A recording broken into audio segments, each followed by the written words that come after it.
बिस्मिल्लाहिर्रहमानिर्रहीम। दोस्तों हम लोगों ने एलएलसी के हवाले से एक वीडियोस की पूरी सीरीज़ स्टार्ट की हुई है। इस सीरीज़ की हमारी ये दूसरी वीडियो है। इससे पहले वाली वीडियो में हम लोग डिस्कस कर चुके हैं कि एलएलसी बेसिकली चीज़ क्या है और कौन-कौन से फ़ेज़ पे आपको उसकी ज़रूरत पड़ती है। तो आज की ये दूसरी हमारी वीडियो है और इस वीडियो में आपको बताऊँगा कि क्या एलएलसी बनाना इतना ही आसान है कि आप सिस्टम पे बैठें और कोई वेबसाइट ओपन करें, वहाँ पे फॉर्म फिल करें और उसके बाद आपकी एलएलसी बन जाएगी। तो मैं पूरी डिटेल के साथ, इतना मैं यकीन के साथ कह सकता हूँ कि जो डिटेल्स इस वीडियो में मैं आपको बताने जा रहा हूँ, वो इंटरनेट पे आपको कहीं भी ये डिटेल्स इतनी क्लियरली आपको किसी ने भी नहीं बताई होंगी। तो वीडियो को आपने कंप्लीट देखना है ताकि इस हवाले से आपके कॉन्सेप्ट्स क्लियर हो सकें। वीडियो की तरफ चलने से पहले अगर आप लोगों ने चैनल को सब्सक्राइब नहीं किया तो ज़रूर सब्सक्राइब कर लें ताकि आने वाली मज़ीद वीडियोज़ भी आपको मिलती है। और इससे पहले भी हम लोग अमेज़न के हवाले से, अमेज़न टूल्स के हवाले से बहुत सारी वीडियोज़, कोर्सेज़ अपलोड कर चुके हैं, वो भी आप लोग ज़रूर देखिएगा।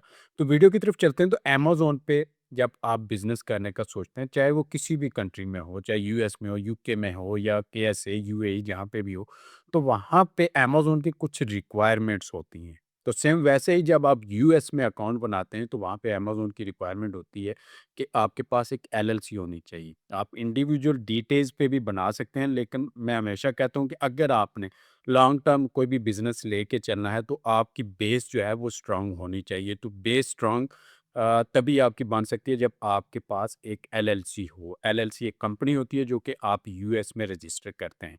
अब एक सवाल बहुत से लोगों के ज़हन में ये आता है, ख़ास करके जो लोग यूएस के अंदर मौजूद नहीं है, पाकिस्तान में हैं, इंडिया में हैं, बांग्लादेश में हैं या कहीं भी, कि हम लोग यहीं से बैठ के तो यूएस में हम लोग एलएलसी बना सकते हैं कि नहीं बना सकते।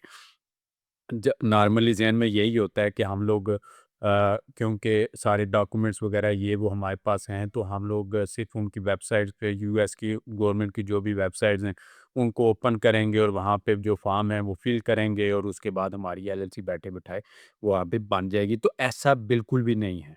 ऐसा बिल्कुल भी नहीं है। जब आप एलएलसी बनाते हैं तो वहाँ पे जहाँ आपको काफ़ी सारे डॉक्यूमेंट्स चाहिए होते हैं, वहाँ पे यूएस के आपने कुछ लॉज़ भी हैं, कुछ टर्म्स एंड कंडीशंस भी हैं और उन टर्म्स एंड कंडीशंस में एक चीज़ जो सबसे नुमायाँ है, वो है एक रजिस्टर्ड एजेंट की। एक रजिस्टर्ड एजेंट की, कि आपने एक रजिस्टर्ड एजेंट जो है वो हायर करना होता है जो कि आपके बिहाफ पे जितने भी ये डॉक्यूमेंट्स प्रोसेसिंग होती है, जितने भी लीगल नोटिसेस वगैरह ये वो आपके बिहाफ पे वो हैंडल करता है। तो वो आपके लिए ज़रूरी है। अगर आप यूएस के 2 कंडीशंस हैं, एक तो आप यूएस के अंदर मौजूद हैं, तो उस सिनेरियो में क्या है, और अगर आप यूएस से बाहर हैं, यूएस के अंदर फिज़िकली आप मौजूद नहीं हैं, तो उसका क्या सीन है, तो वो मैं डिटेल के साथ आपको बताऊँगा। तो यहाँ पे अक्सर यही सवाल पूछा जाता था कि आप पाकिस्तान में या इंडिया में जो भी है आप कंट्री का ये सारी जो चीज़ें हैं वो सब में सेम इम्प्लीमेंट होंगी कि हम लोग पाकिस्तान में रहते हुए क्या यूएस में एलएलसी बना सकते हैं कि यहीं पे हम लोग ऑनलाइन सारा कुछ फिलिंग कर दें, सारा कुछ कर दें। तो क्या ऐसा पॉसिबल नहीं है? तो शॉर्ट आंसर यहाँ पे ये है कि no. For anyone forming an LLC from outside the US, appointing a registered agent is mandatory legal requirement in every state. तो ये जस्ट एक सेंटेंस नहीं है। आपने इस चीज़ को समझना है कि ये इतना आसान नहीं है कि आप सिस्टम पे बैठेंगे और आप वहाँ पे फॉर्म फिल करेंगे और आपकी एलएलसी बन जाएगी। नहीं, ये आपके बिहाफ़ पे एक एलएलसी जो रजिस्टर्ड एजेंट है, जो कि यूएस के अंदर मौजूद है, आपने उसको हायर करना है। उसकी प्राइस कुछ भी हो सकती है, वो आपकी डील है कि वो कितनी प्राइस में आप उसके साथ डील करते हैं।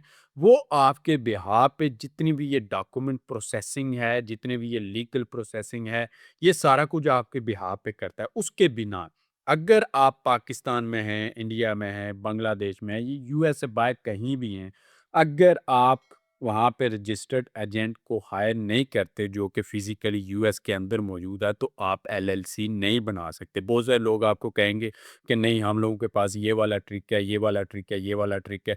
तो ऐसा बिल्कुल भी पॉसिबल नहीं है। अगर कोई एलएलसी पहले ही फ़ेज़ में आपकी रिजेक्ट हो जाएगी, नहीं तो इन फ्यूचर आपको बहुत सारी पेनल्टीज़ भी वहाँ पे करनी पड़ सकती हैं। तो ये रजिस्टर्ड एजेंट के बगैर आपकी जो है वो एलएलसी वहाँ पे पॉसिबल नहीं है। तो रजिस्टर्ड एजेंट क्या होता है कि every US state legally require your LLC to have a physical address within its borders. This address is used to send official government correspondence and legal notices. ये ऐसा नहीं है कि वर्चुअल एड्रेस आप परचेज कर लें और उसके बाद आप वहाँ पे, ये वर्चुअल एड्रेस नहीं, फिजिकल एड्रेस आपके पास होना चाहिए।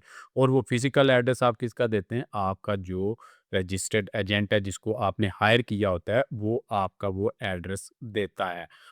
तो आपका जो एजेंट है वो आपके बिहाफ पे आपके डॉक्यूमेंट्स रिसीव, ऑफिशियल डॉक्यूमेंट्स जितने भी ऑफिशियल डॉक्यूमेंट्स हैं गवर्नमेंट की तरफ से, उनको रिसीव करता है और लीगल जो भी रिक्वायरमेंट्स हैं वो पूरी करता है।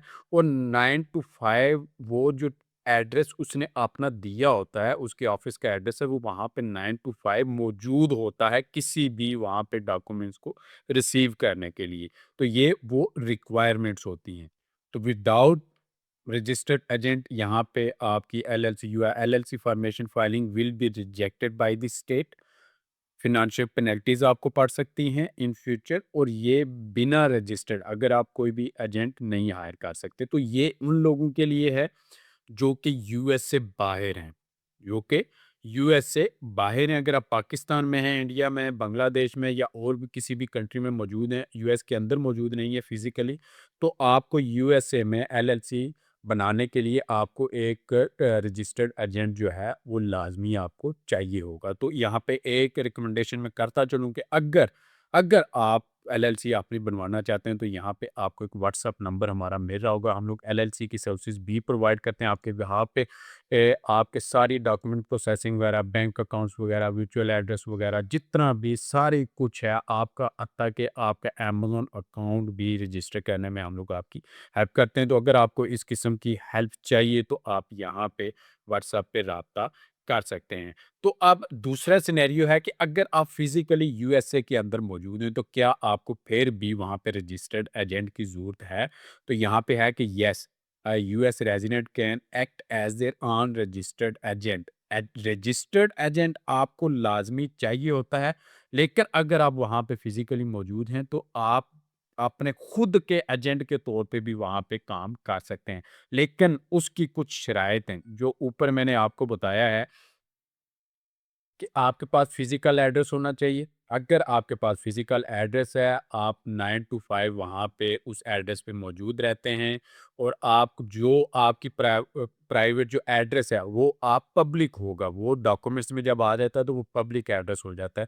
आप उसको पब्लिक करने पे राज़ी हैं और सारी ज़िम्मेदारी आप उठाने पे राज़ी हैं, तो फिर आप वहाँ पे खुद के एक एजेंट के तौर पे आप सारा काम कर सकते हैं। उसके लिए क्या है, आपके पास खुद का physical address, PO box are not permitted, virtual address नहीं, फिजिकल एड्रेस आपके पास होना चाहिए। और उस फिजिकल एड्रेस पे आप 9 to 5 PM, 9 AM to 5 PM तक आप अवेलेबल होने चाहिए। ठीक है, एज अ ऑफिस वो आपका फिजिकल एड्रेस होना चाहिए। तो वहाँ पे आप खुद के वहाँ पे आप एजेंट के तौर पे काम कर सकते हैं। लेकिन इसके फिर कुछ नुकसानात भी हैं कि आपका जो प्राइवेट एड्रेस है वो पब्लिकली वहाँ पे डॉक्यूमेंट्स में यूज़ होता है, तो बहुत सारे लोगों की प्राइवेसी जो है वो इससे इम्पैक्ट होती है। तो यहाँ पे बेहतरीन यही तरीका है कि एक ही है कि या आप पैसे बचा लें या फिर अपने सर से आप ज़िम्मेदारी जो है उसको ईज़ी कर लें, ठीक है? अगर आप पैसे बचाने के चक्कर में जाएँगे तो वो आपके सर पे बहुत बड़ी ज़िम्मेदारी पड़ जाएगी। आपको काफ़ी सारी जो डॉक्यूमेंट्स हैं, लीगल डॉक्यूमेंट्स हैं, सारा कुछ आपको खुद से ही हैंडल करना पड़ेगा। तो उससे बेहतर है कि आप एक रजिस्टर्ड एजेंट को हायर करें, वो आपके बिहाफ पे ये सारी की सारी चीज़ें मैनेज करेगा, आपकी टैक्स फाइलिंग होगी, जो भी आपकी उसके साथ डील होती है, सारों डॉक्यूमेंट्स की प्रोसेसिंग वो है। और आपके सर से एक बर्डन उतर जाता है और आपका फोकस रहता है आपके बिज़नेस की तरफ, ना कि उस बिज़नेस की लीगल रिक्वायरमेंट्स को पूरे करते-करते आपके सारा दिन गुज़र जाए और आपका बिज़नेस वहाँ पे चलाने का आपके पास टाइम ही ना हो। और दूसरा ये इसलिए भी ज़रूरी है कि मिसाल के तौर पे अगर मैं पाकिस्तान में बैठा हूँ, यहीं पे बैठे-बैठे मैं एक कंपनी जो है वो रजिस्टर कर लेता हूँ फॉर्म फिल करके, सारा कुछ करके, तो वहाँ पे अगर मैं कुछ भी इल्लीगल काम करता हूँ, तो मुझे पूछने वाला कौन है? मैं तो पाकिस्तान में बैठा हुआ हूँ ना। तो मैं तो यहाँ पे ईज़ी होऊँगा कि वो यूएस में मैं जितने भी कानून की खिलाफ़वर्ज़ी कर रहा हूँ, यूएस में कर रहा हूँ, तो मुझे यहाँ पे कौन पूछने आएगा।